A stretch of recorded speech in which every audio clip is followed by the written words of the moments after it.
త్రియక దేవనామమున త్రిత్వ పండుగ తర్వాతి మొదటి ఆదివారపు ఆరాధన వీక్షిస్తున్న ప్రియ శ్రోతలందరికీ వందనాలు శుభాలు తెలియజేస్తున్నాను. మన ఆరాధనను చిన్న ప్రార్థనతో మనం ప్రారంభించుకుందాం. అందరూ తలలు వంచి కళ్ళు మూసినట్టయితే చిన్న ప్రార్థన చేసుకుందాం. మహాపరిశుద్ధుడు, ప్రేమ కృపగల మా ప్రియ పలవు తండ్రి, నేను ఇదిగో ప్రభువా, ఈ యొక్క త్రిత్వ పండుగ తర్వాతి మొదటి ఆదివారం తండ్రి నీ సన్నిధానం చేరి కొద్ది సమయము నిన్ను ఆరాధించి నాకు వాక్యాన్ని ధ్యానించి ప్రార్థించడానికి మేము అందరూ సిద్ధపడుతుండగా ప్రభువా, మా నాన్న మరి యొక్క ఆరాధన అంతట్లో మీరు తోడని మనం వేడుకుంటున్నాం. మీ యొక్క ఆత్మ నడిపింపు మా అందరికి దయచేసి ప్రభువా, ఈరోజు ఆరాధన అర్థవంతంగాను నీకు మహిమార్థంగా జరుగులాగా సహాయం దయచేయండి ప్రభువా. మరి వాక్య భాగాలు చదివి చేయబడిన మీ చేతిగా తీస్తున్నాం, మనం ముట్టి బలపరిచి మనం వేడుకుంటున్నాం. ఈరోజు పొందవలసిన మా ఆత్మీయ ఆహారం మాకు అనుగ్రహించి ఆహారం ప్రభావ మేము జీర్ణించుకుని నీ చిత్తానుసారంగా మా జీవితాలు ముందుకు సాగలాగిన మీ యొక్క నడిపింపు మా అందరికీ దయచేయమని వేడుకొంచు మా ప్రభువును ప్రియరక్షకుడైన యేసుక్రీస్తు నామమున ఈ ప్రార్థన అడిగి వేడుకుంటున్నాము తండ్రి, ఆమేన్. అందరము కలిసి ఆంధ్ర క్రైస్తవ కీర్తన పుస్తకం నుంచి 16వ కీర్తన యెహోవా నా మొరలాలించెను అనే కీర్తన పాడుకుని ఆరాధన ప్రారంభించుకుందాము.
తండ్రి యొక్కయు కుమారుని యొక్కయు పరిశుద్ధాత్మ యొక్క నామమున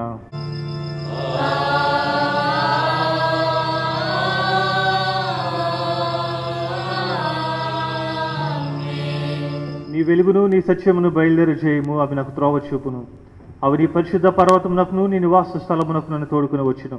అప్పుడు నేను దేవుని బలిపీఠం నద్దుకు నాకు ఆనంద సంతోషములు కలిగి చేయు దేవుని ఎద్దుకు చేరేదను. దేవా నా దేవ, సితార వాయించుచు నీ కృతజ్ఞతాస్తుతులు చెల్లించెదను. ప్రభునందు ప్రియులారా, యథార్థ హృదయంతో మన తండ్రి అయిన దేవుని సమీపించి ఆయన ఎదుట మన పాపను ఒప్పుకొని మన ప్రభు అయిన యేసుక్రీస్తు పేరిట మనకు క్షమాపణ దయచేయమని వేడుకుందాము. ప్రభువు నామము వలననే మనకు సహాయము కలుగుచున్నది.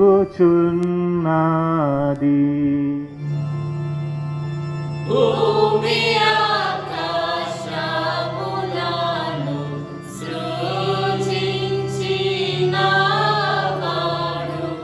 ఆయనే.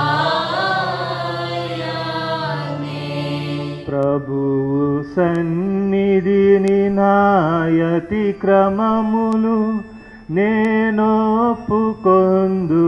నను కొంటిని. నీవు నా పాపదోషము పరిహరించియున్నావు. మా సృష్టికర్తవు విమోచకుడైన సర్వశక్తిగల దేవ, దీనులము పాపులమగు మేము స్వాభావికంగా పాపులు మరియు అపవిత్రులు మరియు తలంపు వలన మాట వలన క్రియల వలన నీకు విరోధముగా పాపము చేస్తామనియు నీ ఎదుట ఒప్పుకొనుచున్నాము. కావున మేము మా ప్రభుని యేసుక్రీస్తు నిమిత్తమున నీ కృపను వెతుకుచు వేడుకొనుచు మితిలేని కనికర్మగల నీ యొద్దకు ఆశ్రమణకై వచ్చున్నాము. మా కొరకు చనిపోటకై నీ జగదైక కుమారునిచ్చిన మిగిల కనుగల దేవ, మమ్మను కనికరించి ఆయన నిమిత్తమున మా సమస్త పాపములకు క్షమాపణ దయచేయం. మేము నీ కృపచేత నిత్య జీవం పొందినట్లు నిన్ను గూర్చియు నిశ్చితమును గూర్చిన సరైన జ్ఞానము నీ వాక్యమునికి తగిన విధేయతను మా యందు నీ పరిశుద్ధాత్మలో వృద్ధి పొందిపమని మా ప్రభువైన యేసుక్రీస్తు ద్వారా వేడుకొంచున్నాము. ఆమేన్. మన పరలోక తండ్రియగు సర్వశక్తుల దేవుడు మనల్ని కనికరించి మన కొరకు చనిపోటకై తన ఏక కుమారునిచ్చి ఆయన మూలమున మన పాపములన్నింటినీ క్షమించినాడు. ఆయన నామమందు విశ్వాసముంచి వారికి దేవుని కుమారులకు అధికారం ఇచ్చుచు వారికి తన పరిశుద్ధాత్మను అనుగ్రహించును. నమ్మి బాప్తిసం పొందినవాడు రక్షింపబడును. ఓ ప్రభువాయ రక్షణ మా అందరికీ దయచేయము.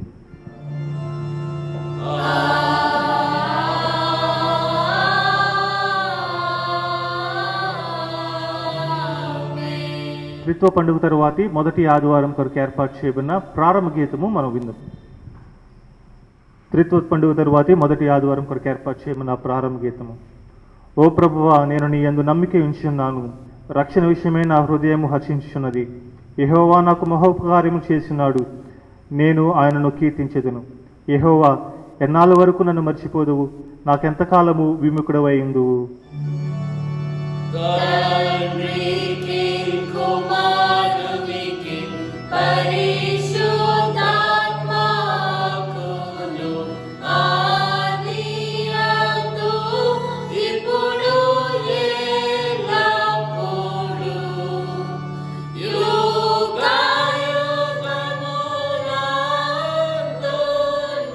యుగయుగములందుండునట్లు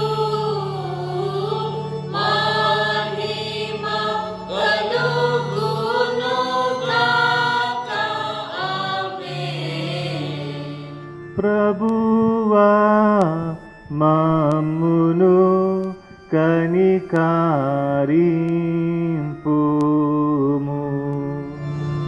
ప్రభువా, మమ్మును కనికరింపుము.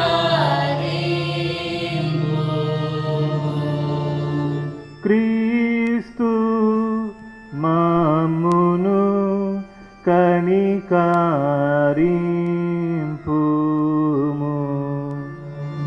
క్రీస్తు మమ్మును కనికరింపుము.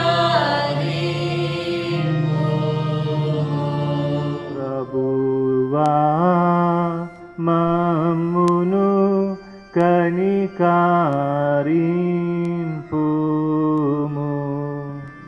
ప్రభువా, మమ్మును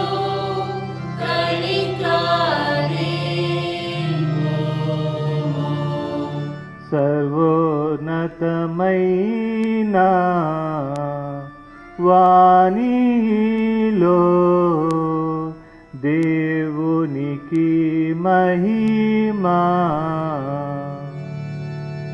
కలుగునుగాక, దేవునికి మహిమా కలుగునుగాక. కలుగునున్నతమైన ఘన స్థలములందున ఇలాకు సమాధానం నరులకాయన దయ. ప్రభువైన దేవా, పరమరాజా, సర్వ పరిపాలక, పరిపూర్ణ శక్తి గల పరమా జనక, నిన్ను మహిని స్తుతించుచు మరి పొగడుచున్నాము. మహిమా పరచుచు ఆరాధించుచున్నాము నిన్ను. మహిమాతిశయమును మదిగణించియు నీకు మహిని మా స్తుతి కృతజ్ఞతానిచ్చుచున్నాము. ఏకకుమారా యేసు ప్రభువా, యెహోవా తనయా, లోక పాపము మోయు ఏక దేవుని గొర్రె పిల్ల, మమ్మును కనికరించుము చల్లగా. లోక పాపమును మోసుకపోవు యేసు రక్షక. వాసిత జనకుని కుడి వైపున కూర్చుండు యేసు మా ప్రార్థనాలించి కనికరించు. పరిశుద్ధుడావు ప్రభుడవు నీవు, ప్రభువైన క్రీస్తు, పరిశుద్ధాత్మతో తండ్రి అయిన దేవుని యందు పరిపూర్ణ మహిమతో ప్రభాలుచున్నావెప్పుడు.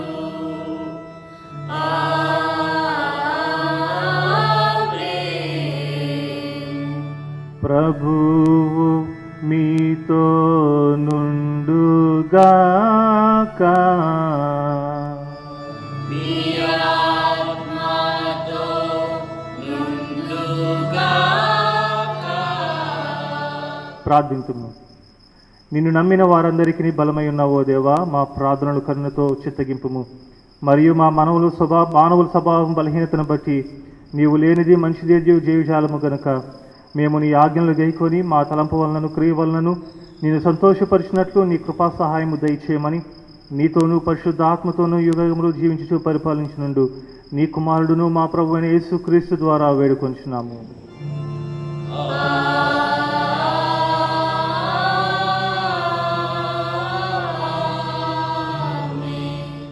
దయచేసి కూర్చోనండి. క్రిస్తు పండుగ తర్వాతి మొదటి ఆదివారపు ఆరాధన కొరకు ఏర్పాటు చేయబడిన వాక్య భాగాలు మనం చదువుగా విందాము. మొదటిగా పత్రిక వాక్య భాగము, యోహాను రాసిన మొదటి పత్రిక 4వ అధ్యాయము 16వ వచనం నుంచి 21వ వచనం గల వాక్య భాగము. సువార్త వాక్య భాగము పరిశుద్ధుడైన లూకా రాసిన సువార్త 6వ అధ్యాయము 19వ వచనం నుంచి 31వ వచనం గల వాక్య భాగాలని ఏర్పరిచిన వారు వచ్చి చదివి వినిపించవలసిందిగా మనవి చేస్తున్నాను. త్రిత్వం తర్వాత మొదటి ఆదివారం కొరకు ఏర్పాటు చేయబడిన పత్రిక పాఠ్యభాగము, యోహాను వ్రాసిన మొదటి పత్రిక 4వ అధ్యాయము 16 నుండి 21 వరకు ఈ విధముగా వ్రాయబడి ఉన్నది. మన ఎడల దేవునికి ఉన్న ప్రేమను మనం ఎరిగిన వారమై దాన్ని నమ్ముకొని ఉన్నాము. దేవుడు ప్రేమ స్వరూపి ఉన్నాడు. ప్రేమ యందు నిలిచియుండువాడు దేవుని యందు నిలిచి ఉన్నాడు. దేవుడు వాని యందు నిలిచి ఉన్నాడు. తీర్పు దినమందు మనకు ధైర్యము కలుగునట్లు దీని వలన ప్రేమ మనలో పరిపూర్ణము చేయబడి ఉన్నది. ఏలయనగా ఆయన ఎట్టివాడై ఉన్నాడో మనము కూడా ఈ లోకములో అట్టివారమై ఉన్నాము. ప్రేమలో భయం ఉండదు. అంతేకాదు పరిపూర్ణ ప్రేమ భయమును వెళ్ళగొట్టును. భయము దండనతో కూడినది. భయపడువాడు ప్రేమ యందు పరిపూర్ణత చేయబడిన వాడు కాడు. ఆయనే మొదటి మనలను ప్రేమించిన గనుక మనము ప్రేమించుచున్నాము. ఎవడైనానో నేను దేవుణ్ణి ప్రేమించుచున్నానని చెప్పి తన సహోదరుని ద్వేషించిన ఎడల అతడు అబద్ధికుడగును. తాను చూచిన తన సహోదరుని ప్రేమింపని వాడు తాను చూడని ప్రేమను ప్రేమింపలేడు. దేవుని ప్రేమించేవాడు తన సహోదరుని కూడా ప్రేమింపవలనని ఆజ్ఞను మనం ఆయన వలన పొంది ఉన్నాము. ఇంతటితో ఈ వాక్యం ముగిసింది. హల్లెలూయా హల్లెలూయా హల్లెలూయా. త్రిత్వము తర్వాతి మొదటి ఆదివారం కొరకు ఏర్పాటు చేయబడిన సువార్త పాఠము లూకాసు వార్త 6వ అధ్యాయము 19వ వచనం నుండి 31వ వచనం వరకు చదువుకుందాం. ఓ ప్రభువా నీకు మహిమ కలుగునుగాక. లూకాసు వార్త 6వ అధ్యాయము 19వ వచనం ప్రారంభం. ప్రభావము ఆయనలో నుండి బయలుదేరి అందరినీ స్వస్థపరచుండెను కనుక జనసమూహం అంతయు ఆయనను ముట్టవలనని యత్నము చేసెను. అంతటా ఆయన తన శిష్యుల తట్టు పారచూచి ఇట్లనెను, బేదలైన మీరు ధన్యులు, దేవుని రాజ్యము మీది. ఇప్పుడు ఆకలి కొనుచున్న మీరు ధన్యులు, మీరు తృప్తిపరచబడుదురు. ఇప్పుడు ఏడ్చున్న మీరు ధన్యులు, మీరు నవ్వుదురు. మనిషి కుమారుని నిమిత్తము మనుషులు మిమ్మల్ని ద్వేషించి వెలివేసి నిందించి మీ పేరు చెడ్డదని కొట్టివేయబడినప్పుడు మీరు ధన్యులు. ఆ దినమందు మీరు సంతోషించి గంతులు వేయడి. ఇదిగో మీ ఫలము పరలోకమందు గొప్పదై ఉండును. వారి పితరులు ప్రవక్తలకు అదే విధముగా చేసిరి. అయ్యో ధనవంతులారా, మీరు కోరిన ఆదరణ మీరు పొంది ఉన్నారు. అయ్యో ఇప్పుడు కడుపు నిండి ఉన్న వార్లారా, మీరు ఆకలి కొని ఉందురు.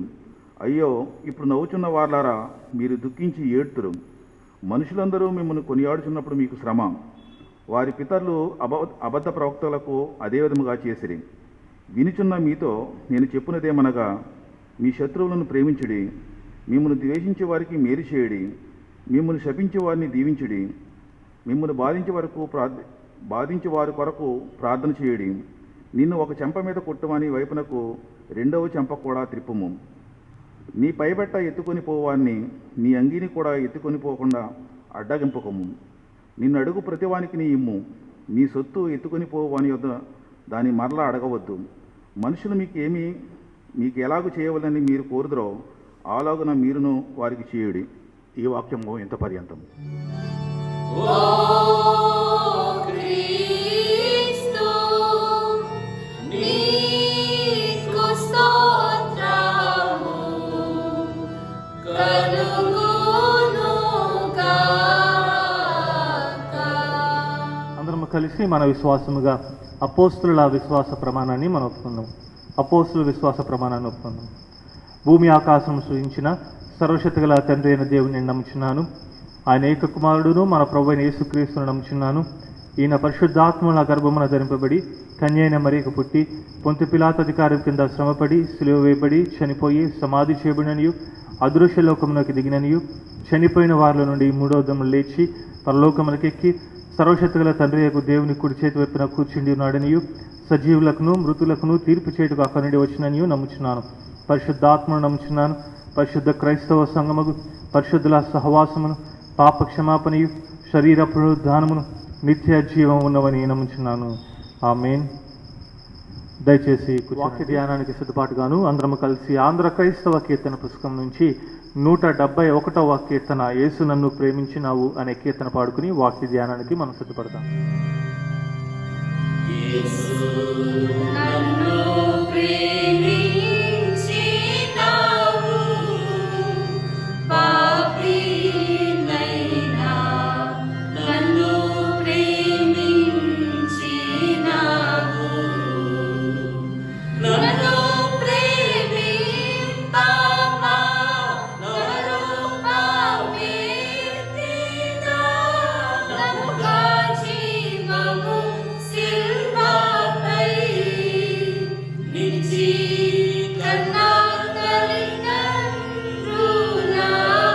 అన్నదమ్ముల ప్రేమ కన్నా మించిన ప్రేమతో యేసు నన్ను ప్రేమించినావు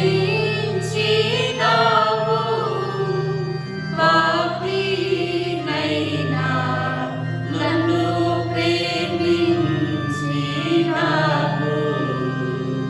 తల్లి గర్భమునానే ధరింపబడినప్పుడే తొలిగుండనై యుంటివి నా వల్ల చేయబడెడు నెల్ల కార్యములేకు దేహంబులై ఉండగా యేసు నన్ను ప్రేమించినావు పాపినైనా నన్ను ప్రేమించినావు మంచి నాలో పుట్ట గచ్చుని వెరిగినం మించ ప్రేమించినావు ఆహా ఎంచ సత్యము గాని మంచి నాలో పెంచ నించి ప్రేమించినావు యేసు నన్ను ప్రేమించినావు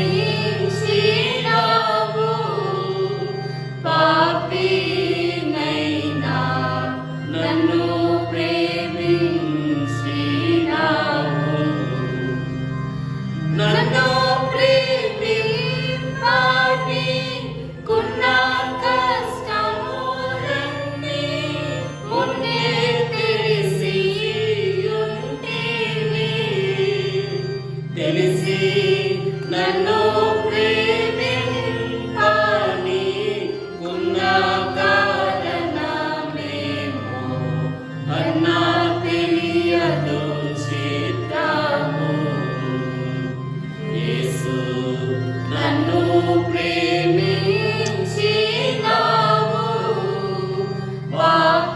పాపినైనా నన్ను ప్రేమించినావు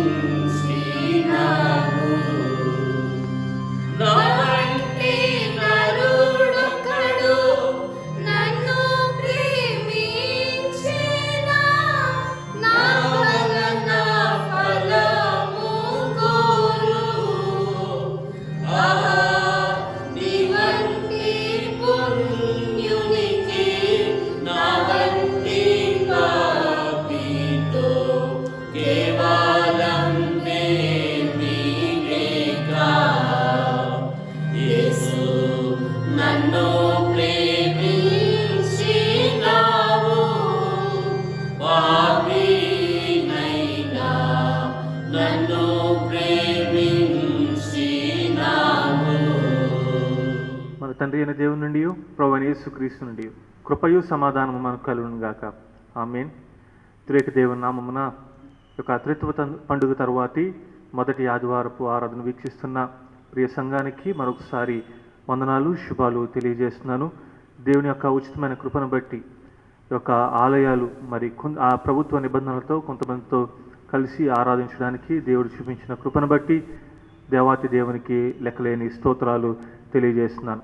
మనము చిన్న ప్రార్థన చేసుకుని వాక్య ధ్యానంలోకి వెళ్దాము. అందరూ తలలో ఉంచి కళ్ళు మూసినట్లయితే చిన్న ప్రార్థన చేసుకున్నాం. ప్రేమాకృపణ మా ప్రియ పరలోక తండ్రి, నన్ను గడిచిన కాలం అంతా మమ్మల్ని కాచి కాపాడి ఈ త్రిత్వ కాలంలోని పండుగలోని ప్రభువా మొదటి ఆదివారంలో మమ్మల్ని తోడుకుని వచ్చి నేను ఆరాధించి నీ యొక్క వాక్యాన్ని ధ్యానించడానికి మాకు అనుగ్రహించిన నీ యొక్క కృపను బట్టి నీకు స్తుతులు స్తోత్రాలు చెల్లిస్తున్నాము. ఇదిగో ప్రభువా, మరి నీ యొక్క ఉచితమైన కృపను బట్టి మా ప్రార్థనలు ఆలకించి నువ్వు అనుగ్రహించిన జవాబును బట్టి కొంతమందిగా ప్రభువా కూడి నిన్ను ఆరాధించడానికి చూపించిన యొక్క ఇచ్చిన అవకాశాన్ని బట్టి చూపించిన ప్రేమను బట్టి నీకు స్తోత్రాలు చెల్లిస్తున్నాము తండ్రి. ఇదిగో ప్రభువా, ఇంత సమయము నిన్ను ఆరాధించాము. ఈ సమయంలో నీ యొక్క వాక్యాన్ని ధ్యానించబోతుండగా మా హృదయ ధ్యానాలు నా మాట నోటి నుంచి వచ్చే ప్రతి మాట ప్రభువా నీకు అంగీకారం ఉండేలాగా నాకు సహాయం చేయండి. విత్తబడిన వాక్యము నూరంతలు ఫలించేలాగా నీ యొక్క ఆత్మ నడిపింపు మాకు అనుగ్రహించండి ప్రభువా. ఇదిగో తండ్రి యొక్క వాక్యానుసారం జీవించే నడవడికను కూడా ప్రభువా మాకు అనుగ్రహించమని వేడుకుంటూ మా ప్రభువును ప్రియరక్షకుడైన యేసుక్రీస్తు నామమున అడిగి వేడుకుంటున్నాము తండ్రి, ఆమేన్. గడిచిన ఆదివారము త్రిత్వ పండుగ ఆదివారము జరుపుకున్నాం. ఆనాడు ఆ గడిచిన ఆదివారము ఏ రీతిగా తండ్రి కుమార పరిశుద్ధాత్మ మన జీవితంలో ఏ రీతిగా వర్క్ చేస్తుంది, లేకపోతే ఆ యొక్క డాక్టరీన్ గురించి సిద్ధాంతం గురించి మనం తెలుసుకున్నాము. కొన్ని మర్మాలు మనం తెలుసుకున్నాము. ఈరోజు ఆ త్రిత్వ పండుగ తర్వాత మొదటి ఆదివారం నాడు చదవబడిన వాక్య భాగాల నుంచి కొన్ని విషయాలు మీ ముందు ఉంచాలని ఆశపడుతున్నాను. గడిచిన వారాన్ని జ్ఞాపకం చేసుకుంటూ కొద్దిగా ఉపోద్ఘాతం చెప్పుకుని ఆ యొక్క చదవబడిన వాక్య భాగాల నుంచి మనం ధ్యానము చేసుకుందాము. త్రిత్వము అనగా చాలా పెద్ద టాపిక్, లేకపోతే చాలా పెద్ద సిద్ధాంతం, అర్థం చేసుకోవడానికి కష్టంగా ఉన్నా కానీ అది చాలా ఇంపార్టెంట్ డాక్ట్రిన్, చాలా ముఖ్యమైన సిద్ధాంతం. ఎందుకంటే దేవుడు తనను తాను ఈ త్రిత్వము ద్వారా ప్రత్యక్షపరుచుకున్నాడనే విషయాన్ని మనము ఆలోచించాలి. కానీ ఈ త్రిత్వాన్ని చాలామంది తప్పుగా అర్థం చేసుకుంటారు. త్రిత్వాన్ని తప్పుగా అర్థం చేసుకుని మూడు దేవుళ్ళు, తండ్రి కుమార పరిశుద్ధాత్మ మూడు దేవుళ్ళు అనే విషయాన్ని అనుకునే పరిస్థితి కూడా ఉంటుంది. కానీ బైబిల్ గ్రంథంలో ఎప్పుడు ముగ్గురు దేవుళ్ళు అనే విషయాన్ని ఎక్కడో ప్రస్తావించలేదు, లేకపోతే అటువంటి ఆలోచన వచ్చే విధంగా కూడా ఎక్కడా లేదు. ఒకే దేవుడు, ఒకే ఎసెన్స్తో 3 పర్సన్స్ కింద మనం ఉండడము చూస్తున్నాం. ఒకే ఎసెన్స్తో. ఉదాహరణ చెప్తాను. మనకి నీళ్ళు ఉన్నాయి. ఒక టెంపరేచర్లో అది లిక్విడ్ స్టేట్లో ఉంటుంది, ఇంకో స్టేట్లో అది వేపర్ అయిపోయి గ్యాస్ స్టేట్లో ఉంటుంది, ఇంకో స్టేట్లో బాగా చల్లబడితే ఐస్ లాగా ఉండి సాలిడ్ స్టేట్లో ఉంటుంది. కానీ ఎసెన్స్ ఒకటే. ఆ మూడిట్లకి ఎసెన్స్ ఒకటే, కానీ విభిన్నమైన పరిమాణాల్లో మనం చూస్తూ ఉంటాము. అదే రీతిగా ఎసెన్స్ ఒకటే, కానీ 3 పర్సన్స్గా త్రియక దేవుడు మనకు కనబడటం మనం చూస్తాం. అందుకని పాత నిబంధనల గ్రంథంలో దేవుడిని ఎల్లోహిం అని మాటతో సంబోధించడం మనందరికీ తెలిసిన విషయమే. ఈ ఎల్లోహిం అనే మాట చాలా ప్లూరల్ వర్డ్స్తో, బహువచనంతో ప్రస్తావించడం మనం చూస్తున్నాం. గడిచిన ఆదివారము మన సిఆర్ గారు చెప్పారు ఏ రీతిగా దేవుణ్ణి ప్లూరల్ ఫామ్తో ప్రస్తావించారు, ఏ రీతిగా రాశారనే విషయాన్ని మనం చూస్తాము. ఎగ్జాక్ట్గా ట్రినిటీ, ఈ త్రిత్వ దేవుణ్ణి ముగ్గురిని ఒకే చోట ఎక్కడ చూస్తామంటే క్రీస్తు యొక్క బాప్తీసంలో మనం చూస్తాం. క్రీస్తు బాప్తీసం తీసుకునేటప్పుడు కుమారుడు అక్కడ ఉన్నాడు. తరువాత దేవుడు తండ్రి మాట్లాడతాడు, స్వరంతో మాట్లాడుతాడు, ఈయన నా ప్రియమైన కుమారుడు, ఈయన యందు నేను ఆనందించున్న విషయాన్ని ఆయన స్వరంతో అక్కడ ప్రత్యక్షపడతాడు. అదే సమయంలో పౌర రూపంలో పరిశుద్ధాత్మ దిగి ఆయన మీద వాళ్ళడం మనం చూస్తాం. ముగ్గురు తండ్రి కుమార పరిశుద్ధాత్మను క్రీస్తు యొక్క బాప్తీసంలో మనం చూడడం మనం చూస్తున్నాం. త్రిత్వం అనేది చాలా ఇంపార్టెంట్ టాపిక్. ఎందుకంటే మానవుడి, లేకపోతే ఇంకా చెప్పాలంటే ఒక విశ్వాస యొక్క ఆధ్యాత్మిక జీవితము ఈ త్రిత్వము మీద ఆధారపడి ఉండడం మనం చూస్తున్నాం. అలనాడు ఆది కాలం నుంచే ఆదాము అవ్వను సృష్టించిన దగ్గర నుంచి మనం చూస్తే అక్కడ సృష్టిలో మనం చూస్తున్నాం, మనము మన పోలిక చొప్పున మానవుని సృజిద్దాము, మనము మన పోలిక చొప్పున మానవుని సృజిద్దాము అనే విషయాన్ని ఆయన ప్రస్తావిస్తున్నాడు. మానవుణ్ణి ఆయన పోలికతో సృజించిన పరిస్థితి. ఈ త్రిత్వంలో చూస్తే తండ్రి కుమార పరిశుద్ధాత్మను ముగ్గురికి, లేకపోతే తండ్రి కుమార పరిశుద్ధాత్మకి ఎనలేనటువంటి రిలేషన్షిప్ ఏనాడు నుంచే ఉన్నది. ఇంటర్ రిలేషన్షిప్తో, ఆ బాంధవ్యంతో వారు ఎన్నో యుగాల నుంచి, లేకపోతే చెప్పాలంటే ఆది నుంచి వారు సంబంధం కలిగి ఉన్న పరిస్థితి మనం చూస్తున్నాం. అదే రీతిగా వారి పోలిక చొప్పున మానవుని సృష్టించాడంటే అదే రిలేషన్షిప్ని మానవునిలో కూడా ఉంచడం మనం చూస్తున్నాం. వారు ఏ రీతిగా ఆలోచిస్తారో, వారు ఏ రీతిగా ఈ లోకంలో, లేకపోతే వారు ఏ రీతిగా ప్రపంచాన్ని అర్థం చేసుకున్నారో, లేకపోతే ఏ రీతిగా ఈ సృష్టిని సృష్టించారో మానవుని కూడా అదే రీతిగా ఈ సృష్టిని కాపాడడానికి, ఆ సంబంధాన్ని కలిగి ఉండడానికి, ఆ జ్ఞానం కలిగి ఉండడానికి, అర్థం చేసుకునే జ్ఞానాన్ని కలిగించి ఈ లోకంలో మానవుణ్ణి త్రియేక దేవుడు సృష్టించడం మనం చూస్తున్నాం. ఏ రీతిగా తండ్రి కుమార పరిశుద్ధాత్మలో ఒక బాంధవ్యం ఉన్నదో, ఆ సంబంధం ఉన్నదో, అదే రీతిగా మానవుల్లో కూడా అటువంటి బాంధవ్యం ఏర్పాటు చేశారు. నీ తోటి వారి పట్ల ఉండాల్సిన సంబంధము, నీ బాంధవ్యము, ఈ సహవాసం అనేది ఆనాడు ఆయన రూపంలో మనల్ని సృష్టించి ఆటోమేటిక్గా మానవుల్లో ఆ గుణాలన్నీ ఆయన ఉంచడం మనం చూస్తున్నాం. కాబట్టి ఈరోజు మనం జ్ఞాపకం చేసుకోవాల్సింది ఏంటంటే, త్రిత్వదేవుడు మనలో వర్క్ అవుతున్నారంటే, లేకపోతే త్రిత్వదేవుడు మన మీద ప్రభావం చూపుతున్నాడంటే దానికి సాదృశ్యంగా మనం చూడాల్సింది ఏంటంటే, మనము మన తోటి వారి పట్ల బాంధవ్యం ఏ రీతిగా ఉంది అనే విషయాన్ని మనం జ్ఞాపకం చేసుకోవాలి. మనము మన తోటి వారితో ఆ బాంధవ్యం ఏ రీతిగా ఉందనే విషయాన్ని జ్ఞాపకం చేసుకోవాలి. ఈరోజు త్రిత్వదేవుడు నా జీవితంలో పనిచేస్తున్నాడు, లేకపోతే త్రిత్వదేవుడు మీ జీవితంలో పనిచేస్తున్నాడని తెలుసుకోవాలంటే 3 విషయాలు మేము ముందు ఉంచాలనుకుంటున్నాను. మొదటిగా, త్రిత్వదేవుడు నా జీవితంలో ఉన్నారనే విషయాన్ని తెలుసుకోవాలంటే మొదటిగా నాకు త్రిత్వదేవుడు ఉన్నారని తెలుసుకుంటే I know what I am, నేను ఎవరినో నేను అర్థం చేసుకోగలుగుతాను. అదేవిధంగా తోటి వారిని అర్థం చేసుకునే పరిస్థితి, లేకపోతే తోటి వారి పట్ల ఆ కన్సర్న్, ఆ బాధ్యత అనేది కలిగి ఉంటాము. త్రిత్వదేవుడు నీలో పనిచేస్తే, త్రిత్వదేవుడు నాలో పనిచేస్తే నన్ను సరిగ్గా అర్థం చేసుకుంటాను. నేనున్న పొజిషన్ ఏంటి, నేనున్న స్థితి ఏంటి అనేది నేను తెలుసుకుంటాను. తెలుసుకోవడమే కాకుండా తోటి వారి పట్ల బాధ్యత కలిగి ఉంటాను. ఈరోజు చదవబడిన సువార్త వాక్య భాగము లూకా రాసిన సువార్త 6వ అధ్యాయము 20వ వచనం నుంచి మనం చూస్తే కొండ మీద ప్రసంగం కనబడుతుంది. మత్తయి రాసిన సువార్త 5వ అధ్యాయంలో కొండ మీద ప్రసంగంలో ధన్యతల గురించి ప్రస్తావించారు. అదే రీతిగా ఈ లూకా రాసిన సువార్త 6వ అధ్యాయంలో ఈ యొక్క ధన్యతల గురించి కొండ మీద ప్రసంగంలో ప్రభువైన యేసుక్రీస్తు ఆయన చెప్పిన మాటలు మనం చూస్తూ ఉంటాం. ఆ చెప్పిన మాటల్లో మనం చూస్తే ఈ పోవర్టీ గురించి ఉంది, దీనత్వం గురించి, లేకపోతే పేదరికం గురించి, ఆకలి గురించి, శ్రమల గురించి, లేకపోతే రిజెక్షన్ గురించి, బాధ గురించి ఆయన ప్రస్తావించడం మనం చూస్తున్నాం. ఈ పోవర్టీ కానీ, లేకపోతే బీదత్వం కానీ, ఆకలి కానీ, లేకపోతే తృణీకరింపబడడం కానీ, బాధలు అనేది కానీ ఈ లోకంలో చాలా నెగిటివ్ సెన్స్లో మాట్లాడుతూ ఉంటాం. ఎవరికైనా ఇబ్బందులు ఉన్నప్పుడు నెగిటివ్గా మాట్లాడుతుంటాం. కానీ ప్రభువైన యేసుక్రీస్తు వారు ఈ మాటలు ప్రస్తావిస్తూ ఇవన్నీ ఉన్నవారు ధన్యులు అనే మాట దానికి విభిన్నంగా ఆయన మాట్లాడడము ఈ యొక్క బియాటిట్యూడ్స్లో, లేకపోతే ఈ ధన్యతలలో, లేకపోతే కొండ మీద ప్రసంగంలో మనం చూస్తున్నాం. ఈ ప్రపంచమంతా ఆ మాటలను గమనిస్తే వారు శపింపబడిన వారు, అందుకనే ఇటువంటి పరిస్థితుల్లో వారు ఉన్నారని భావన కలిగి ఉంటారు. కానీ ప్రభువైన యేసుక్రీస్తు దానికి విరుద్ధంగా ఇదిగో ఇవన్నీ కలిగి ఉంటే మీరు ధన్యులు అనే మాట ఆయన తెలియజేస్తున్నాడు. ఒకసారి ఆ మాటలు మనం గమనిస్తే గనక లూకా రాసిన సువార్త 6వ అధ్యాయము 20వ వచనంలో మనం చూస్తే, అంతటా ఆయన తన శిష్యుల తట్టు తెరిచూచి ఇట్లనను, బీదలైన మీరు ధన్యులు, దేవుని రాజ్యము మీది. బీదలైన వారు ధన్యులు, దేవుని రాజ్యము మీది. ఫస్ట్ క్యారెక్టరిస్టిక్స్ పూర్ గురించి మాట్లాడుతున్నాడు, బీదల గురించి మాట్లాడుతున్నారు. ఆనాడు టోకోస్ అనే మాట ఈ గ్రీక్ పదం వాడారు. టోకోస్ అంటే ఏ ఆధారము లేనటువంటి వారు, వారు జీవనాని కోసము వేరే వారి మీద ఆధారపడేటటువంటి వారు, వారికంటూ వారు ఏమీ చేసుకోలేనటువంటి పరిస్థితుల్లో, అంత దీనత్వంలో, ఇంకా చెప్పాలంటే బిలో పావర్టీ లైన్, ఇంకా వారు బెగ్గర్స్తో సమానం అనే భావించేవారు. అటువంటి వారి గురించి ఆ మాట రాసిన టోకోస్ అనే మాట ఈ బీదల గురించి రాస్తూ, లేకపోతే ఈ బీదల గురించి రాస్తూ అటువంటి మాట మాట్లాడుతున్నారు. ఇక్కడ చూస్తే ప్రభువైన యేసుక్రీస్తు వారు ఎకనామికల్గా, మెటీరియలిస్టిక్గా, ఆర్థికపరంగామైన ఆ బీదత్వం గురించి మాట్లాడలేదు. మత్తయి రాసిన సువార్త 5వ అధ్యాయం 3వ వచనంలో చూస్తే ఏ మాటలు ఆయన అంటున్నాడు, ఆత్మ విషయమై దీనులైన వారు, ఆత్మ విషయమై దీనులైన వారు ధన్యులు, పరలోక రాజ్యము వారిది. ఎందులో బీదత్వం అంటే ఆత్మ విషయంలో బీదులైన వారు ధన్యులు అనే విషయాన్ని ఆయన తెలియజేస్తున్నాడు. ఆత్మ విషయమే బీదలైన వారు అంటే వారి స్థితి తెలుసుకున్నారు. వారు ఆత్మీయంగా నేను ఎందుకు పనికిరాని వాడిని, ఈ లోకంలో ఎంత ధనమైన ఉండొచ్చు, ఎన్ని ఆస్తులైన ఉండొచ్చు, కానీ ఆత్మీయ జీవితంలో నేను ఎందుకు పనికిరానిటువంటి వాడిని, నాకు ఏమీ లేదు అని గ్రహించడం, ఆ గ్రహింపు కలిగిన వారు ధన్యులని ప్రభువైన యేసుక్రీస్తు అంటున్నాడు. ఈరోజు బీదత్వం గురించి మాట్లాడుతూ మనం అనుకుంటూ ఉంటాము, లేకపోతే నాకు ఈ ఆస్తులన్నీ ఉన్నాయని అనుకుంటాము. కానీ ప్రభువైన యేసుక్రీస్తు అంటున్నాడు, ఇదిగో ఆత్మ విషయంలో నువ్వు బీదలైన వాడు అనే విషయాన్ని నువ్వు గ్రహించినప్పుడు నువ్వు ధన్యుడు. ఎందుకంటే ఆటోమేటిక్గా ఆ గ్రహింపు వచ్చిందంటే నువ్వు దేవుని గురించి తృష్ణగా ఉంటావు. కాబట్టి ప్రభువైన యేసుక్రీస్తు అంటున్నాడు, నువ్వు బీదవాడు అయితే, ఆత్మ విషయంలో నువ్వు బీదవాడు అయితే, పూరెస్ట్ ఆఫ్ ద పూర్ అయితే నువ్వు ధన్యుడివి, యు ఆర్ బ్లెస్డ్.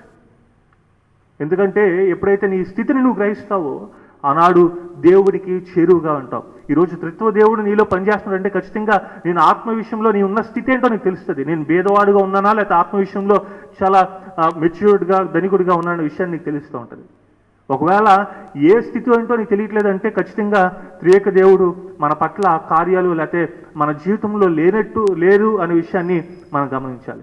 రెండోది చూస్తే ఆయన అంటున్నాడు 6వ అధ్యాయము 21వ వచనంలో చూస్తే రెండోది, ఇప్పుడు ఆకలి గురించిన మీరు ధన్యులు, మీరు తృప్తిపరచబడుదురు. ఆకలి గురించి మాట్లాడుతున్నారు. ఆకలి గురించి మాట్లాడుతూ అంటున్నాడు, ఇదిగో ఇప్పుడు ఆకలి గురించిన మీరు ధన్యులు, మీరు తృప్తిపరచబడుదురు అనే విషయాన్ని ఆయన తెలియజేస్తున్నాడు. ఇక్కడ ఆకలి గురించి మాట్లాడుతూ మళ్ళీ మనం ఒకసారి ఆలోచిద్దాము. ఫుడ్ లేకపోవడం లేకపోతే ఆహారం లేకపోవడం ఆకలి కాదు. ఇక్కడ ఆహారం లేకపోవడం ఆకలి కాదు, కానీ మత్తయి రాసిన సువార్తలో చూస్తే నీతి లేకపోవడం ఆకలి, నీతిపరమైన జీవితం లేకపోవడము ఆకలి. కాబట్టి మనం ఆకలి వేసినప్పుడు ఆహారం గురించి ఏ రీతిగా మనము ఆహారం గురించి ఎదురు చూస్తామో, నీ నీతి లేనటువంటి పరిస్థితి నువ్వు గ్రహించినప్పుడు ఆ నీతి గురించి ఎదురు చూడాలి. అందుకనే ఇంతకు చెప్పిన పాయింట్లో మనం చూస్తే బీదలుగా ఉండడం గ్రహించడమే కాదు, బీదల ఓకే నా స్థితి ఇదని గ్రహించిన తర్వాత నాకేం కావాలి, ఓకే నా స్థితి బాగుపడడానికి నాకేం కావాలని తృష్టంగా ఉండడం చాలా ఇంపార్టెంట్. ఆకలి లేనటువంటి వాడు ఆహారం గురించి ఏ రీతికి ఎదురు చూస్తాడో, ఓకే ఈ యొక్క దీనత్వంలో ఉన్నాము, లేకపోతే ఈ బీద ఆత్మీయ జీవితంలో కృషించిపోయే పరిస్థితులు ఉన్నాము, నా స్పిరిచువల్ నర్చరింగ్ కావాలన్నప్పుడు ఆకలి, ఆ నీతి కోసము, దేవుని రాజ్యం కోసము, లేకపోతే దేవునిలో జీవించడం కోసము ఆ తృష్ణ కలిగి ఉండాలి. లేకపోతే అటువంటి ఆకలి కలిగిన వారు ధన్యులు అంటున్నాడు మీరు తృప్తి పరచబడుదురు. తృప్తి పరచబడుదురు. ఈ తృప్తి అనే మాటకు అర్థము ఇంకా ఏ మాత్రం ఎంత పెట్టినా తినడానికి, ఇంకా ఎంత పెట్టినా సరే తినేసి ఇంకా తినడానికే ఆస్కారం లేదు, బాబా నేను తినలేను అటువంటి పరిస్థితిలో అది తృప్తిగా మనం చెప్తూ ఉంటారు. ఆ అర్థం వచ్చే రీతిగా ఈ మాటలు రాయబడి ఉంది. ఇంకా ఏ మాత్రం ఓకే నాకు ఇంత చాలు, దేవుడు ఆ రీతిగా తృప్తిపరుస్తానంట. నువ్వు దేవుని దగ్గరికి వెళ్ళు, నువ్వు ఆకలి కలిగి ఉన్నావు అంటే దేవుని దగ్గరికి వెళ్ళు, దేవా నీ వాక్యాన్ని బట్టి నేను ఆకలి కలిగి ఉన్నాను, నీ ఆత్మీయ జీవితాన్ని బట్టి నేను ఆకలి కలిగి ఉన్నానంటే దేవుడు ఆ స్పిరిచువల్ నర్చరింగ్ అనేది నువ్వు తృప్తి పొందేంత వరకు నేను తృప్తిపరుస్తారంట. అన్లిమిటెడ్ మన బఫేకి వెళ్తూ ఉంటుంటాం, టికెట్స్ కొనుక్కుని బఫే వెళ్తూ ఉంటాం, అన్లిమిటెడ్ మనకి నీవు తృప్తి పొందేంత వరకు తినొచ్చు. అదే రీతిగా దేవుని విషయంలో ఆకలి కలిగి ఉంటే ఆయన అంటున్నాడు, ఇదిగో నేను తృప్తిపరుస్తాను, నీకు వద్దు అనేంత వరకు, నువ్వు చాలు అనేంత వరకు, ఇంకా ఏమి కొదువు లేదనేంత వరకు ఆత్మీయ జీవితంలో నేను తృప్తిపరుస్తాననే విషయాన్ని తెలుస్తున్నాడు. ఇది ఇంటర్లింక్. ఫస్ట్ నీ స్థితి ఏంటో కనుక్కోవాలి. స్థితి కనుక్కున్న తర్వాత ఓకే నేను ఈ స్థితిలో ఉన్నానంటే సరిపోదు, గ్రహించడం ఓకే నేను ఆత్మీయ జీవితంలో కృషించిపోతున్నానని తెలుసుకోవడంలో, ఆ డయాగ్నోస్ చేయడంతో సరిపోదు. ఆ డయాగ్నోస్ చేసిన తర్వాత నువ్వు ఆ పెంపొందించుకోవడానికి ఏం కావాలో నువ్వు కలిగి ఉండాలి. కాబట్టి ఆ తృష్ణ కలిగి ఉండాలి, ఆకలి కలిగి ఉండాలి, నీతి పట్ల, దేవుని పట్ల ఆకలి కలిగి ఉన్నప్పుడు ఆయన తృప్తిపరుస్తాడనే విషయాన్ని తెలియజేస్తాడు. ఒకవేళ ఆ తృప్తి కానీ లేకపోతే ఆ ఆకలి కనుక నీకు లేకపోతే, దేవుని పట్ల ఆకలి కనుక నీకు లేకపోతే ఖచ్చితంగా త్రియేక దేవుడు నీలో పని చేయట్లేదనే విషయాన్ని మనం గమనించుకోవాలి. తర్వాత మూడోది చూస్తే 6వ అధ్యాయము లూకా రాసిన సువార్త 6వ అధ్యాయము 21వ వచనంలో చూస్తే, ఇప్పుడు ఆకలి గురించున్న మీరు ధన్యులు, మీరు తృప్తిపరచబడుదురు, ఇప్పుడు ఏడ్చుచున్న మీరు ధన్యులు, మీరు నవ్వుదురు.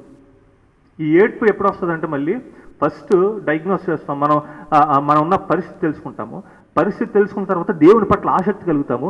దేవుని పట్ల ఆసక్తి కలిగినప్పుడు మనం ఉన్న పరిస్థితి అర్థమవుతుంది, ఎంత పాపపు జీవితంలో మనం జీవిస్తున్నామో పరిస్థితి అర్థమయ్యి పశ్చాత్తాపముతో అంగలారుస్తూ ఏడుస్తున్న పరిస్థితి వస్తాం.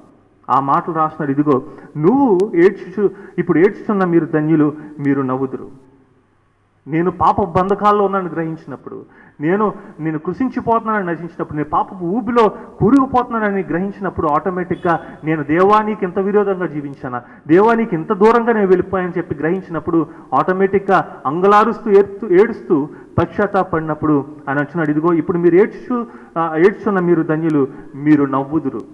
కంఫర్టే కాదు, ఆయన అంటున్నాడు, ఇదిగో సరే నీకు ఓదార్పు దయచేస్తాను అంట్లా, మీరు నవ్వుదురు అనే మాట తెలియజేస్తున్నారు. కేవలం ఓకే నేను ఓదార్స్తాను, నేను పాపాలను క్షమించి నేను ఓదార్స్తానని అంట్లా, కానీ అంటున్నాడు, ఇదిగో మీరు పాపాలు క్షమించి నేను ఓదార్చి నీ జీవితంలో నవ్వుల్ని నేను నింపుతాను. జాయ్ అంటే కేరింతలు కొట్టే రీతిగా మీ జీవితాల్ని నేను నింపుతాను అనే విషయాన్ని తెలియజేస్తున్నాడు. 3 ప్రాసెస్ ఇది. మొదటిగా తెలుసుకోవాలి, నీ స్థితి ఏంటో తెలుసుకోవాలి. రెండవది దేవుని పట్ల లేకపోతే ఆత్మీయ జీవితం పట్ల ఆకలి కలిగి ఉండాలి. తరువాత ఈ పశ్చాత్తాపం అనేది దేవుని గురించి తెలుసుకున్న తర్వాత ఈ పశ్చాత్తాపం అనేది ఉండాలి. అని అంటున్నాడు, ఇదిగో నీ జీవితాల్లో నేను నవ్వులు నింపుతాననే విషయాన్ని తెలియజేస్తున్నాడు. ఎప్పుడంటే త్రియేక దేవుడు మన జీవితంలో పనిచేసినప్పుడు.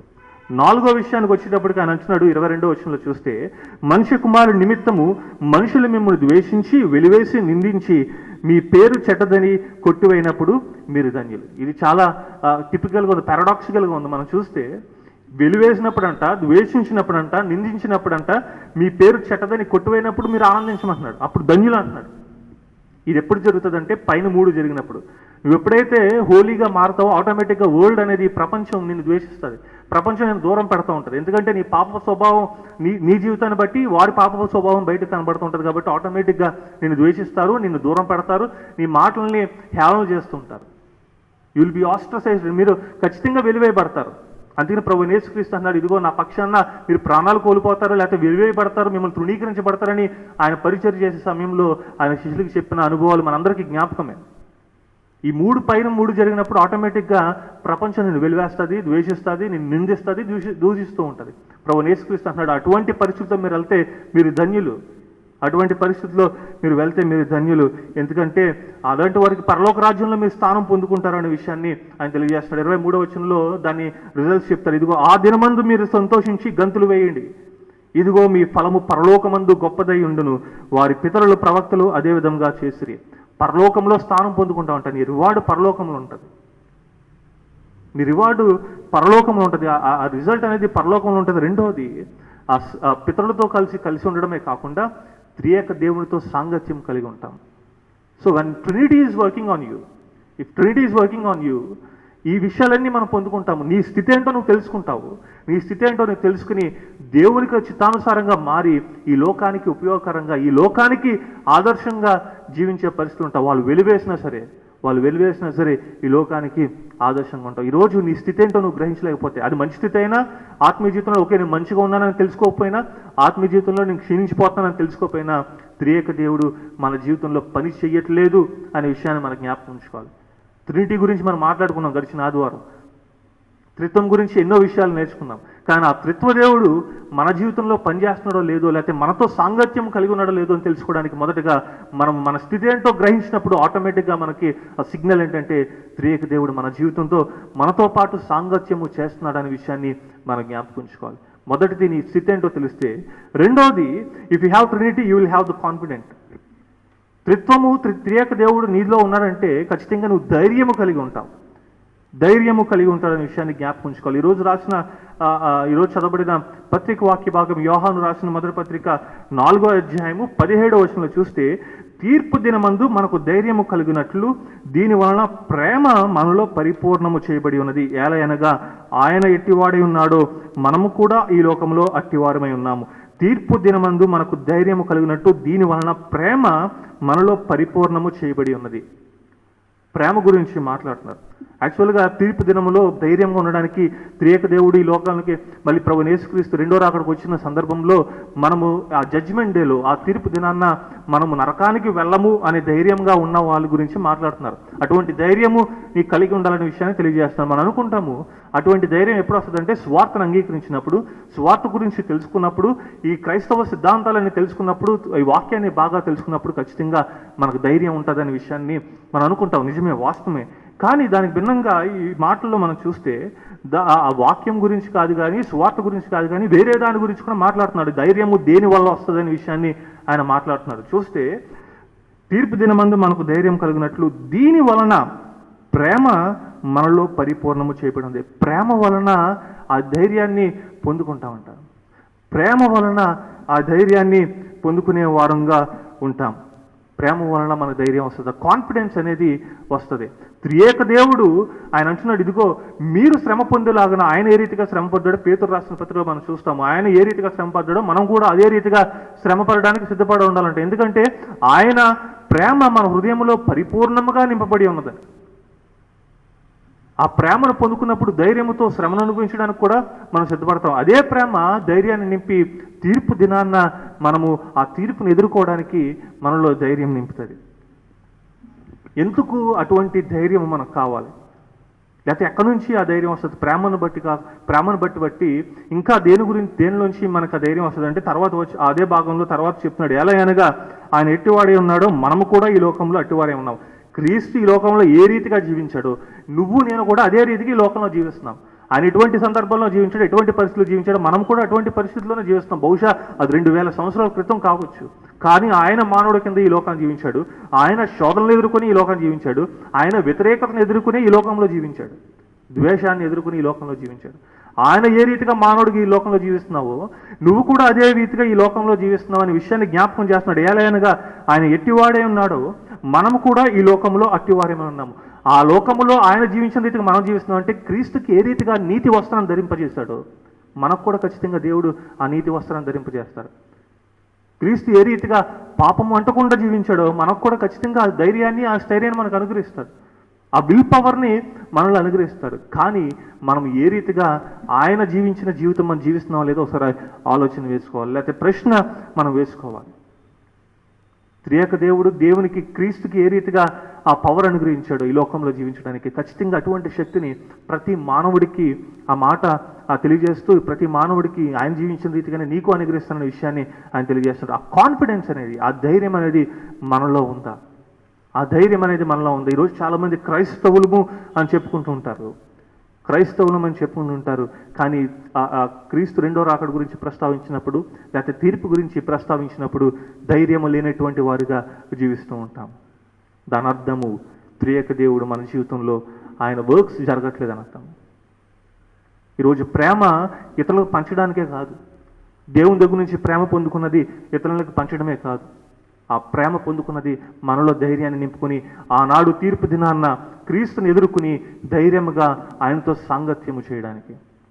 ఈరోజు త్రియేక దేవుడు నా జీవితంలో ఉన్నాడంటే నేను ధైర్యంగా ఉండాలి. ఒకవేళ ఆ ధైర్యం లేకుండా లేకపోతే ఆ రాకడ గురించి ఆందోళన చెందుతుంటే లేకపోతే ఆ తీర్పు దినం గురించి ఆందోళన చెందుతుంటే ఖచ్చితంగా త్రియేక దేవుడు నా జీవితంలో వర్క్ చేయట్లేదనే విషయాన్ని జ్ఞాపకం చేసుకోవాలి నేను. అదే రీతిగా ఈరోజు మీ ఆత్మీయ జీవితం గురించి మీరు జ్ఞాపకం చేసుకోవాలి, లేకపోతే ఆలోచన చేసుకోవాలి. ఒకవేళ ఆ రెండో రాకడ గురించి లేకపోతే ఆ తీర్పు దినం గురించి ధైర్యం లేనటువంటి పరిస్థితులు ఉంటే త్రియేక దేవుడు మన జీవితంలో వర్క్ చేయట్లేదు. త్రియేక దేవుని గురించి ఎన్నో మాటలు చెప్పుకోవచ్చు, ఆయన ఆరాధించవచ్చు, నేను క్రైస్తవుని చెప్పుకోవచ్చు, కానీ ఆయన మన పట్ల ఆయన మన జీవితంలో మనం ఆహ్వానించలేకపోతున్నామేమో ఆ ధైర్యం లేకపోతే. మొదటిగా త్రియేక దేవుడు నీతో సాంగత్యము చేస్తే నీ స్థితి ఏంటో నువ్వు గ్రహించగలుగుతావు, ఎటువంటి పరిస్థితిలో ఉన్నావు నువ్వు గ్రహించగలుగుతావు. రెండవది, త్రియేక దేవుడు నీ జీవితంతో సాంగత్యం చేస్తే లేకపోతే త్రియేక దేవునితో నువ్వు సాంగత్యం చేస్తే ఖచ్చితంగా ఆ ధైర్యాన్ని పొందుకునే వారంగా ఉంటావు. మూడవది చూస్తే త్రియేక దేవునితో నువ్వు సాంగత్యం చేస్తే నువ్వు ఇతరులను క్షమించే రీతిగా ఉంటావు, లేకపోతే శత్రువుల్ని ప్రేమించే రీతిగా ఉంటావు. శత్రువుల్ని క్షమించి వారిని ప్రేమించే పరిస్థితుల్లోకి వెళ్తావు. లూకా రాసిన సువార్త 6వ అధ్యాయం 27వ వచనంలో చూస్తే అంటున్నాడు, వినుచున్న మీతో నేను చెప్పినది ఏమనగా శత్రువులను ప్రేమించుడి, శత్రువులను ప్రేమించుడు. యాక్చువల్గా క్రైస్తవత్వంలో ప్రేమ గురించి బాగా మాట్లాడతాము.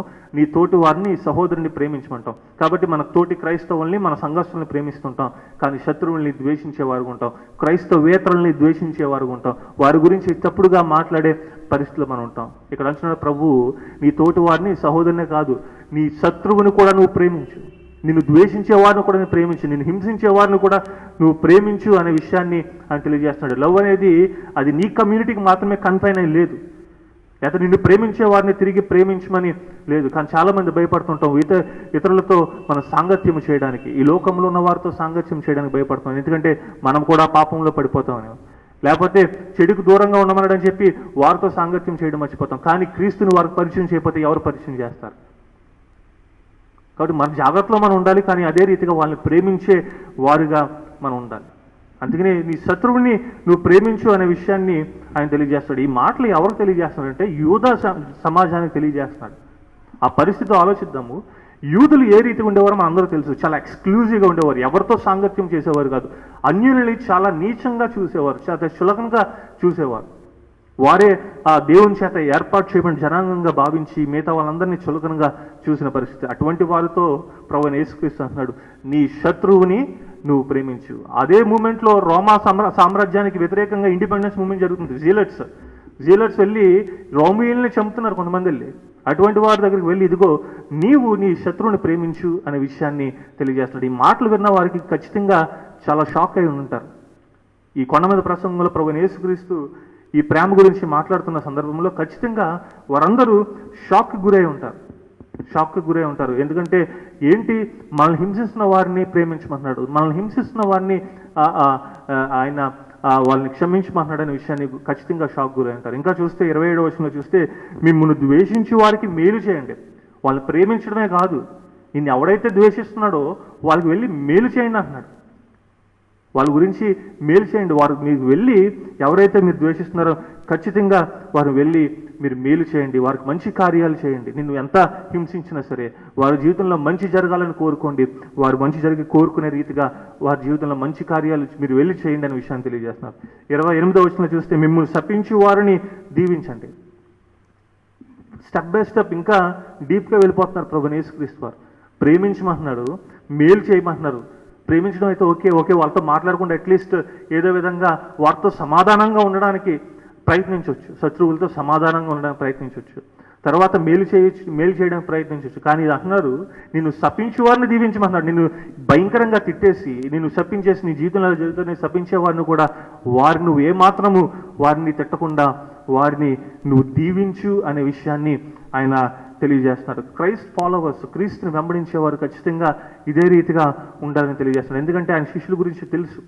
ఆయన మరణించి తిరిగి లేచి ఆరోహణం అయిపోయిన తర్వాత ఈ ప్రపంచము యూదులు రోమీలు వారిని ఏ రీతిగా శపిస్తారో వారు తెలుసు. కానీ ఆయన అంటున్నాడు, క్రీస్తు ఆయన శిష్యులతో అంటున్నాడు, ఇదిగో నేను శపించే వారిని కూడా నువ్వు వారిని దీవించు అనే విషయాన్ని తెలియజేస్తున్నారు. 28వ వచనంలో మిమ్మల్ని బాధించి వారి కొరకు ప్రార్థన చేయండి. దీవించండి, ప్రార్థన చేయండి, వాళ్ళు మేలు కోలుకోండి.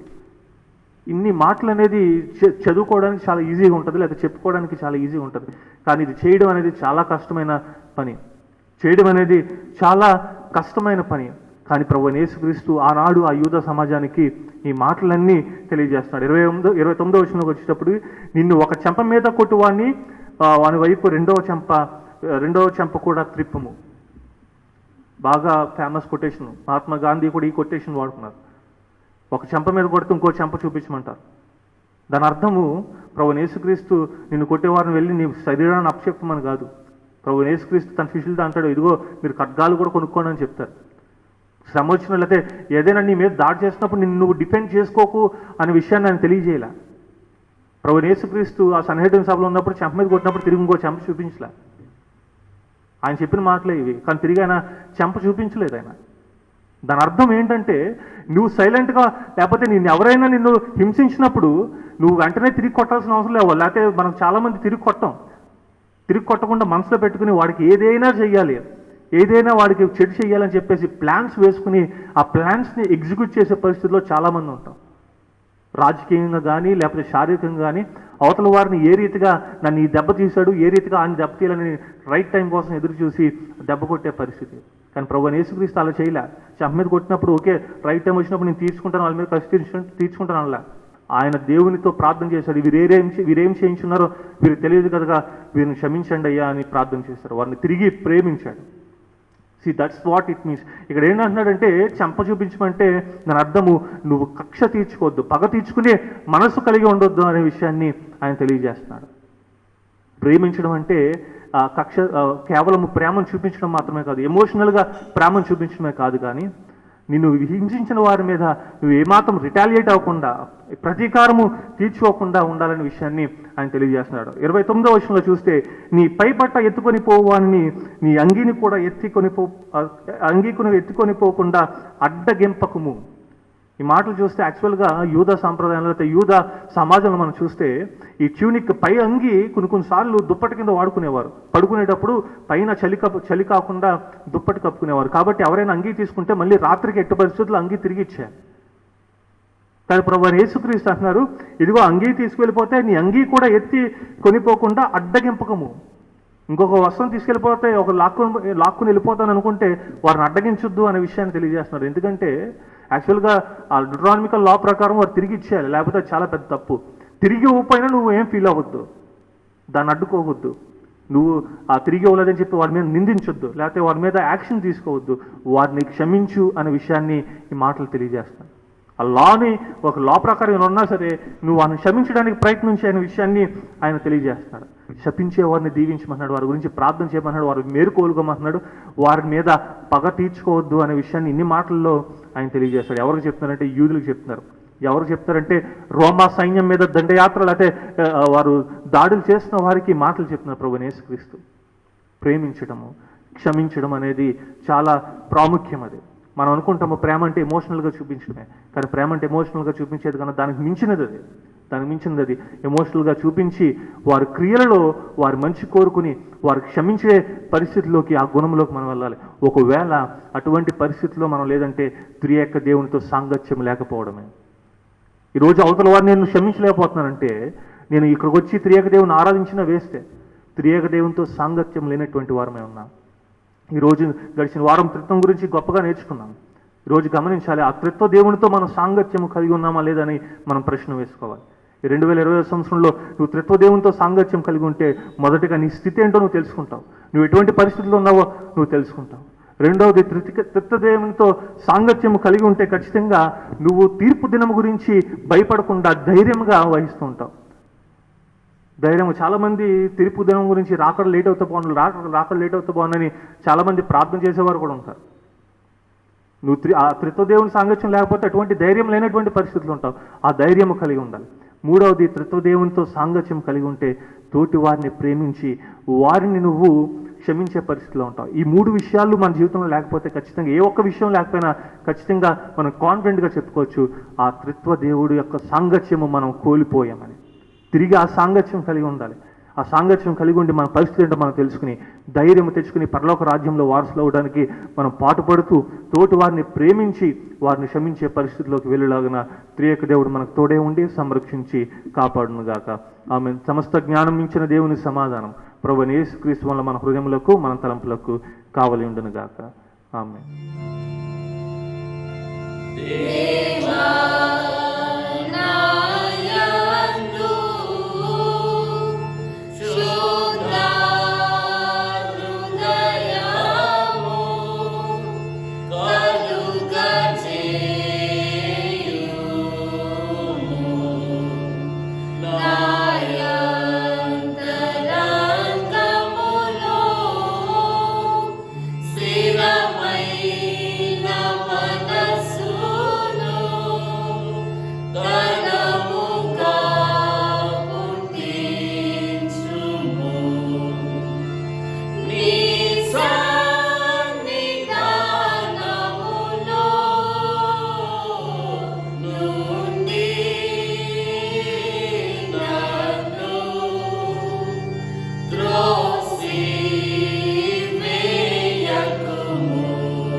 ప్రార్థించము.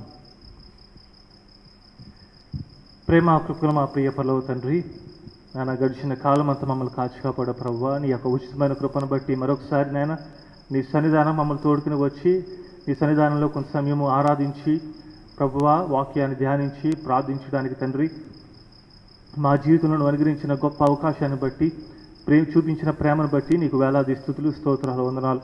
నన్న త్రిత్వం తర్వాత మొదటి ఆదివారము ప్రభువా ఈ రీతిగా నైనా నీ యొక్క సన్నిధానంలో మా విన్నపాలన్నీ ప్రభువా చెప్పుకోవడానికి చూపించిన కృపను బట్టి నీకు స్తుతులు చెల్లిస్తున్నాము తండ్రి. ఇదిగో ప్రభువా ఈ యొక్క ఆరాధన వీక్షిస్తున్న ప్రతి ఒక్కరిని తండ్రి పేరు పేరున దీవించి ఆశీర్వించి మరి వేడుకొంచిన ఆరాధనలో పాటలు పాడిన వారిని బట్టి తండ్రి వాక్య భాగాలు చదివించిన వారిని బట్టి ప్రభువా ప్రార్థన చేస్తున్నాము. అది దీవించి ఆశీర్వించి మరి వేడుకొంచిన నాయన మా చుట్టూ జరుగుతున్న సంఘటనలన్నీ ఎరిగిన వాడువు, మా సంఘస్థుల జీవితాల్లో జరుగుతున్న సంఘటనలన్నీ ఎరిగిన వాడువు తండ్రి. వారందరినీ మీ యొక్క ఆధీనంలో ఉంచుకొని నాయన నీ చిత్తానుసారంగా వారి జీవితాలు ముందుకు సాగలాగిన సహాయం దయచేయమని వేడుకుంటున్నాం ప్రభువా.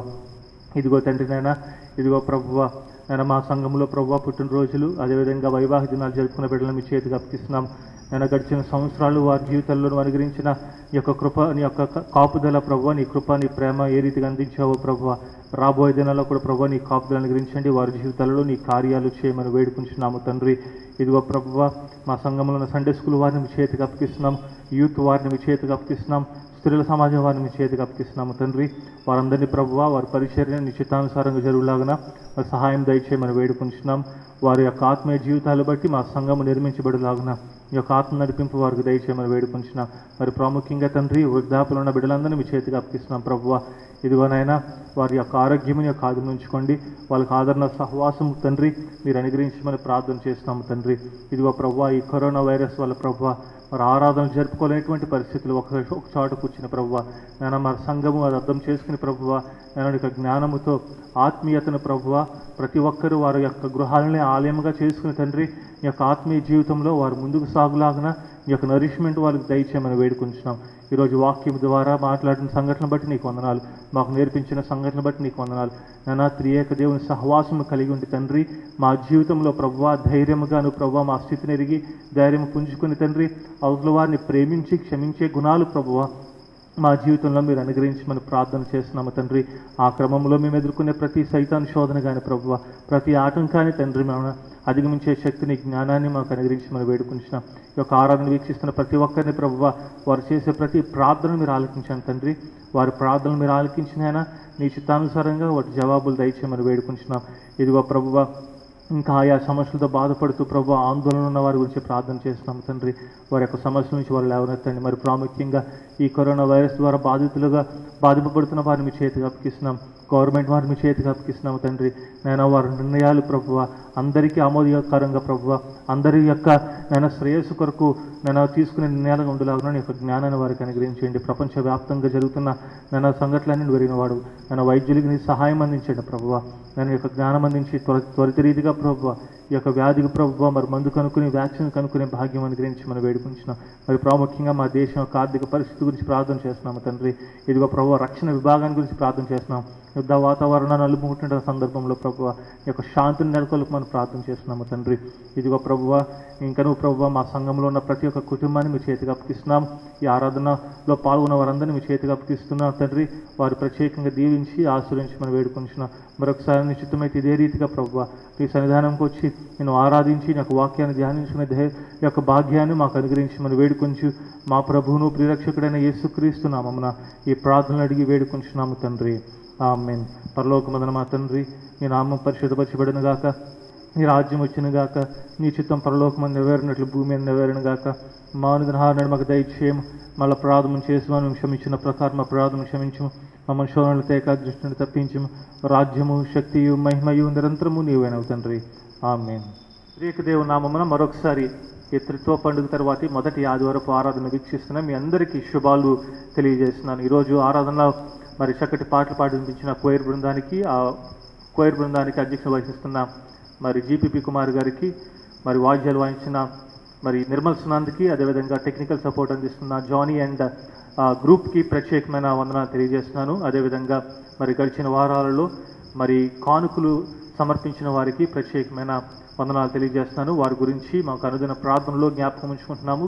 అదేవిధంగా ఇంకాను ఎవరైనా ప్రేరేపబడి కానుకలు వేయాలని తలంచిన వారు మరి పాస్టర్ గారి గృహం వద్ద ఏర్పాటు చేయబడిన కానుకల పెట్టిలో మీ యొక్క కానుకలు అర్పించవలసిందిగా మనం చేస్తున్నాం. మరి ప్రాముఖ్యంగా ఈ COVID-19 యొక్క వైరస్ వల్ల ఉన్న పరిస్థితులను బట్టి మన సంఘంలో ఉన్న ప్రతి వారి యొక్క ఆదరణ కొరకు, వారి యొక్క బాగోగుల కొరకు మీ యొక్క అనుదిన ప్రార్థనలో మీరందరూ వారిని జ్ఞాపకం ఉంచుకోవాల్సిందిగా, ప్రార్థన సహవాసంలో ముందుకు సాగవలసిందిగా మనవి చేస్తున్నాను.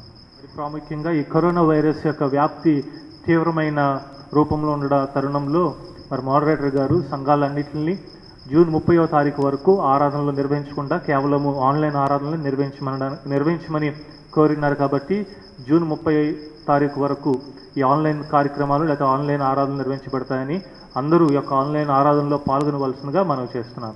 ముగింపు కీర్తన ఆశీర్వాదంతో మన ఆరాధన ముగించుకుందాము. అందరం కలిసి ఆంధ్ర క్రైస్తవ కీర్తన పుస్తకం నుంచి 148వ కీర్తన యేసు నామము స్మరించు అనే కీర్తన పాడుకుని ఆశీర్వాదంతో ఆరాధనను ముగించుకుందాము. యేసు నామము స్మరించు బాలానికు కలగగా నది క్షేమ సౌఖ్యమిచ్చు దాని స్మరించు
నీదు పాద పద్మముల్ మోక్షమందు చేరతాను హేచ్చుగాను తిందుము శ్రేష్టమౌ నామము ఆదరించు నీలాను శ్రేష్టమౌ నామము మోక్ష సౌఖ్యమదియే ఆమేన్. ప్రభు నిన్ను ఆశీర్వదించి నిన్ను కాపాడును గాక. ప్రభు నీకు తన సన్నిధి ప్రకాశింపజేసి నిన్ను కరుణించును గాక. ప్రభు నీ మీద తన సన్నిధికి అందింపజేసి నీకు సమాధానము కలుగజేయును గాక. ఆమేన్.